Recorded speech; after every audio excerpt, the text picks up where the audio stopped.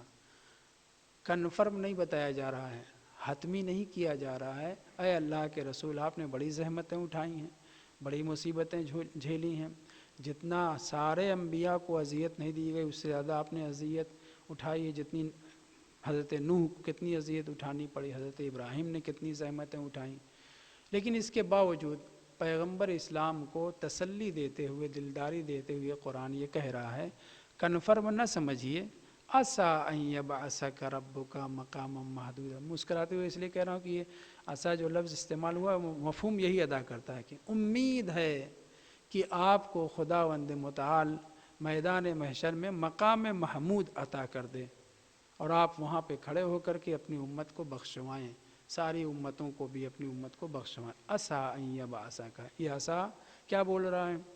Confirm نہ سمجھیے، 100% نہ سمجھیے، آرزو رکھیے، تمنا کریے، دعا کیجئے کہ آپ کو خداوند متعال اس مقام محمود پر پہنچا دے. تو ہم ایمان اور عقیدے کے اعتبار سے نہ پوچھیں، آیت کے ظاہری کا ترجمہ یہی بنتا ہے کہ پیغمبر آپ یقینی نہ سمجھیں، لیکن خداوند متعال کوئی ایسا کمال، کوئی ایسی فضیلت نہیں ہے جو اہل بیت کو اس نے عطا نہ کی ہو. ہم مانتے ہیں کہ رسول خدا مقام محمود پر ہوں گے، ہمارا دل، ہمارے ایمان مطمئن ہے، لیکن آیت میں یہ نہیں کہا جا رہا ہے.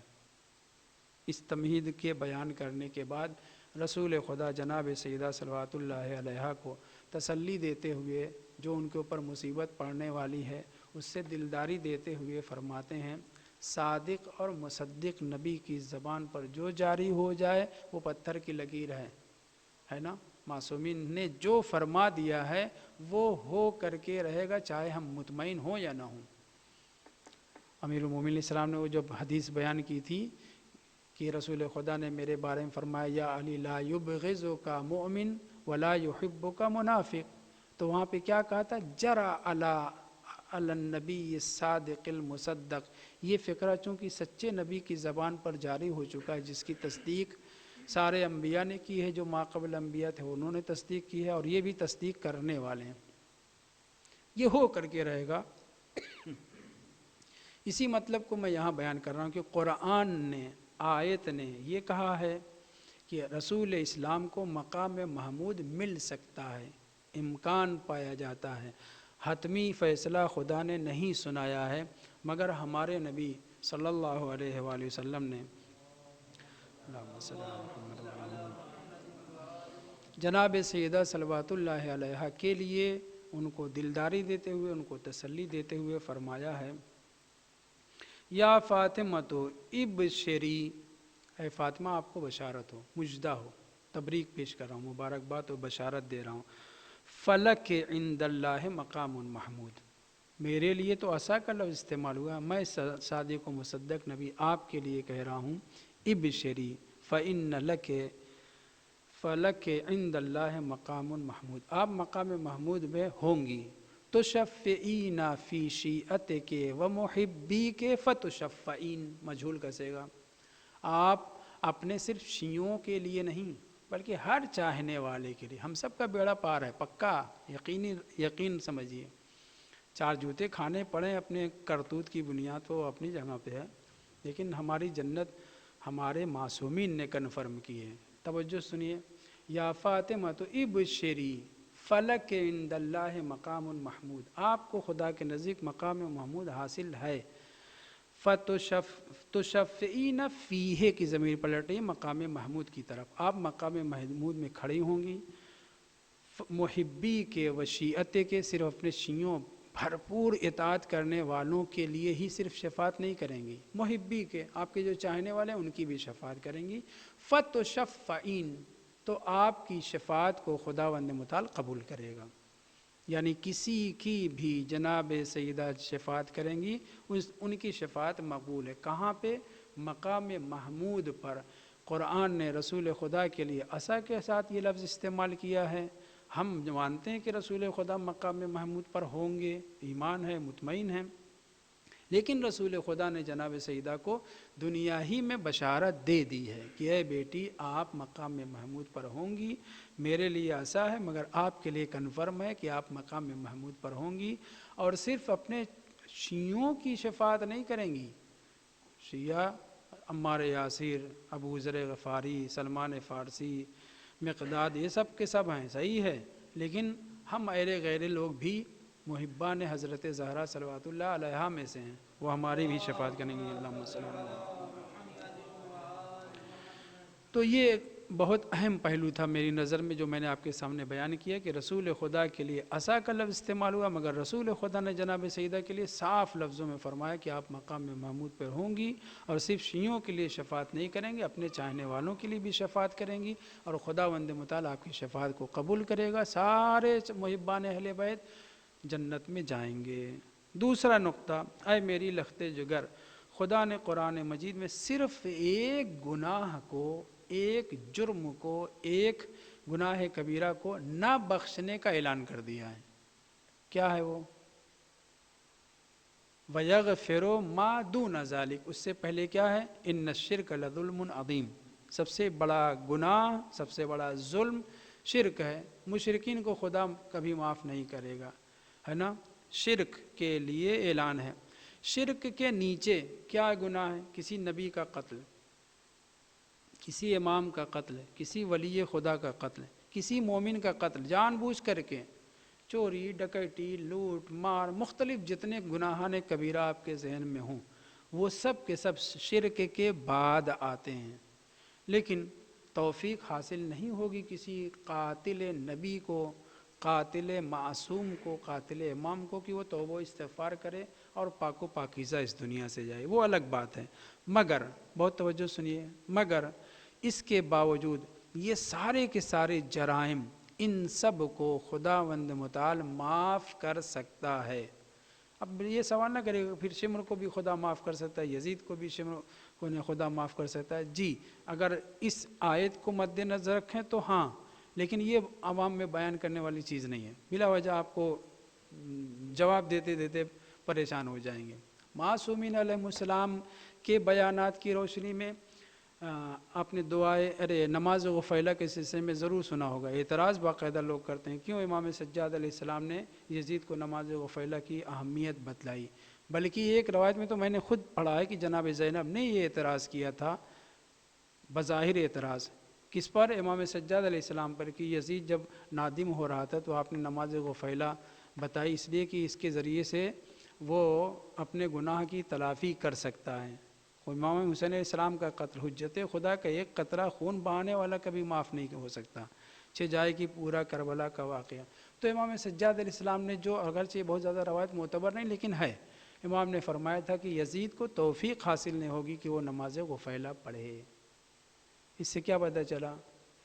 قاتل معصوم بھی چونکہ یہ قتل معصوم شرک کے بعد ہے، اس لیے وَيَغْفِرُ مَا دُونَ ذَلِكَ، بہت توجہ کریں اس پہ، وَيَغْفِرُ مَا دُونَ ذَلِكَ، میں اپنے اسی کلام کی بھی تردید بھی کروں گا، فی الحال جو میں بتا رہا ہوں وہ اس کے اوپر توجہ کریں کہ شرک سب سے بڑا گناہ ہے، سب سے بڑا ظلم ہے، خدا سارے گناہ معاف کر سکتا ہے، انسان توبہ کرے، شرائط کے تحت پاک و پاکیزہ ہو جائے ہر چیز سے، پوری زندگی اس نے حلال و حرام کھایا ہو، بنی امیہ و بنی عباس کا چمچہ رہا ہو، سب کچھ، کیا مغفرت نہیں ہوئی ہے؟ آپ کے سامنے واقعہ بیان کیا جا چکا ہے، امام کی خدمت میں پہنچا ایک شخص، کہا کہ میں منشی تھا، میں لکھتا تھا، میں نے بہت پیسہ جمع کر لیا امام، اور پھر اس کے بعد پشیمان ہوا، مولا میں ان سب سے باہر نکلنا چاہتا ہوں۔ تو امام نے کہا کیا اگر میں بتاؤں تو واقعاً تم ان ساری چیزوں کو چھوڑ دو گے؟ اس نے کہا، تھوڑی دیر سر جھکایا، اس کے بعد کہا ہاں۔ امام نے کہا اخرج من جمیع ما کنت فیہ، ظاہراً ایسے عبارت ہیں، جتنی پراپرٹی، جتنا مال دولت، سب کچھ سب سے باہر نکلا۔ اس نے ایسا ہی کیا، کوفہ کا رہنے والا تھا، یہی مفضل ابن عمر یا کوئی دوسرے، اس نے ساری چیز جس کا معلوم تھا اس کو دے دیا، جو معلوم نہیں تھا صدقہ خیرات کر دیا، یہاں تک کہ لباس تک اپنے جسم پہ نہیں چھوڑا۔ جیسے بعض لوگ جو خمس نہیں نکالتے، وہ ان کا لباس بھی صحیح نہیں، ان کا کھانا بھی صحیح نہیں، ان کی جگہ بھی صحیح نہیں، وغیرہ وغیرہ۔ اس نے سب سے نکل کے بعد، پورا واقعہ ہے، ان کے جناب ابو حمزہ صومالی وغیرہ نے اس کو کپڑا فراہم کیا، تب وہ جو اس میں رہا، ایک دو دن کے بعد پھر رحلت ہو گئی۔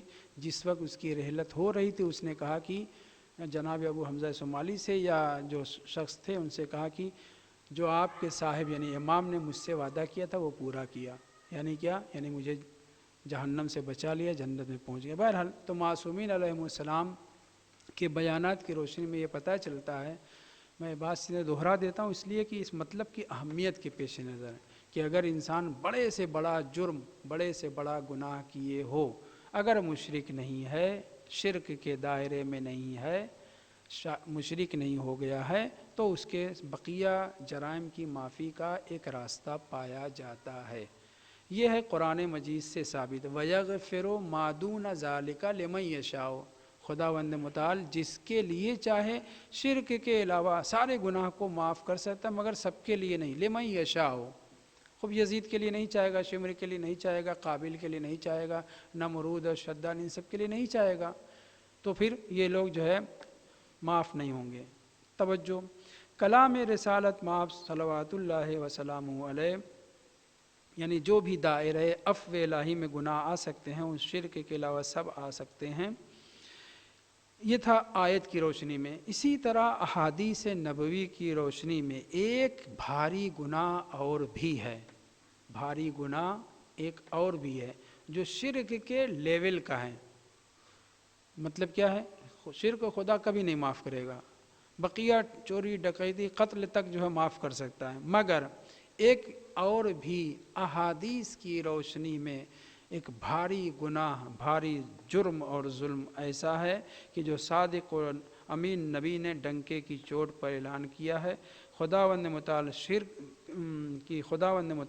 شرک کی طرح ایک اور بھیانک جرم کو کبھی نہ معاف نہیں کرے گا، اور اس کی معافی تلافی کے لیے، بہت توجہ سنیں یہاں پہ، اور اس کی معافی تلافی کے لیے سارے انبیاء جو مرسل ہیں، ارسلہ کے معنی کیا ہے؟ بعثہ کے، ارسلہ باب افعال سے ہے نا، اس کا ماضی نہیں ہے، مجرد ماضی کہہ رہا ہوں، ثلاثی مجرد نہیں ہے اس معنی میں، ارسلہ بمعنی بعثہ ہے، تو کہیں بعثہ لفظ استعمال کیا جاتا ہے کہ جس نبی کو رسول بھی بنایا گیا ہو، کہیں پہ ارسلہ استعمال کیا جاتا ہے۔ یہ میں کس لیے کہہ رہا ہوں، اس پہ توجہ کریے۔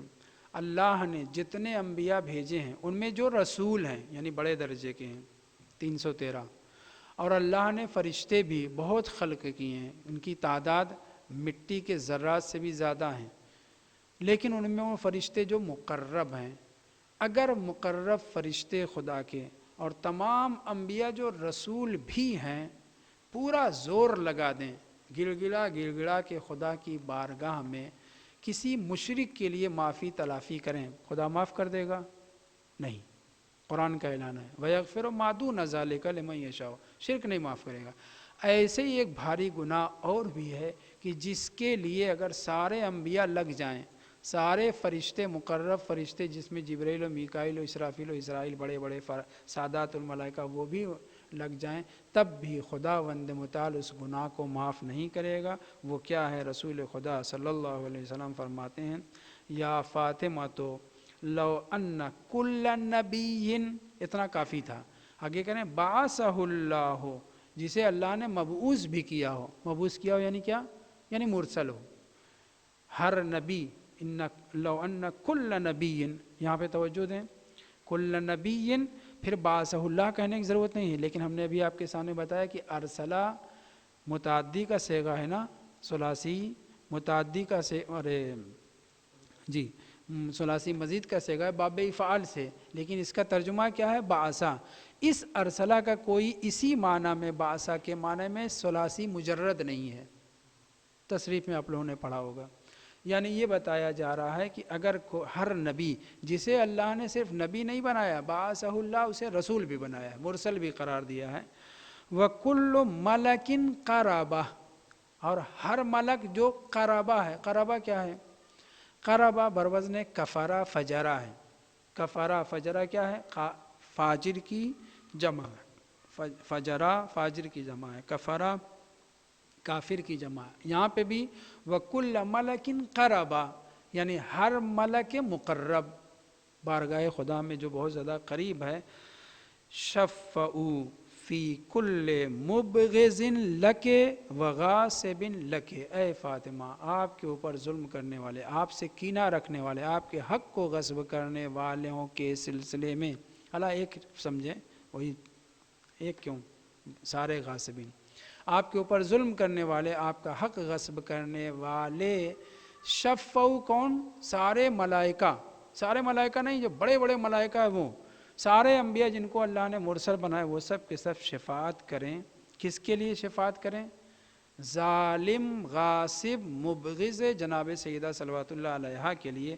ما اخرجہ اللہ من النار ابدا، ابدا کی قید کے ساتھ، خداوند متعال اسے کبھی معاف نہیں کرے گا، اور اس کی وہ جہنم میں ہے، وہ جہنم میں بالفعل ہے۔ ما اخرجہ اللہ من النار ابدا، اسے جہنم سے خداوند متعال کبھی باہر نہیں نکالے گا۔ کیا نتیجہ نکلا؟ قرآن کی روشنی میں وہ گناہ، سب سے بڑا گناہ جسے خدا کبھی نہیں معاف کرے گا، وہ شرک ہے۔ شرک کے برابر جناب سیدہ صلوات اللہ علیہ کو دکھ پہنچانے والے، ان کا حق غصب کرنے والے، ان کو اذیت پہنچانے والے ہیں، کہ سارے انبیاء بھی لگ جائیں عمر کو، ابو بکر کو، ان خبیثوں کو جنہوں نے جناب سیدہ صلوات اللہ علیہ کے اوپر ظلم کیا، اور جو بھی ان کے ظلم اور ستم میں، غصب میں آج تک شریک ہیں، ان سب کو خداوند متعال لاکھ کلمہ شہادتین اپنی زبان پہ جاری کریں، لاکھ اچھے اچھے کام کریں۔ پیغمبر اسلام کا ارشاد ہے، خداوند متعال ان کی شفاعت، حتیٰ انبیاء کی بھی شفاعت کو ٹھکرا دے گا، ان کے سلسلے میں ملائکہ مقرب کی بھی شفاعت کو ٹھکرا دے گا۔ ایک شرک ہے، دوسرے جناب سیدہ کا حق غصب کرنا۔ یہ دو عمل ایسے ہیں جنہیں خداوند متعال کبھی معاف نہیں کر سکتا۔ والحمدللہ رب العالمین، وصلی اللہ علی محمد وآلہ الطاہرین۔ اللہم صلی علی محمد۔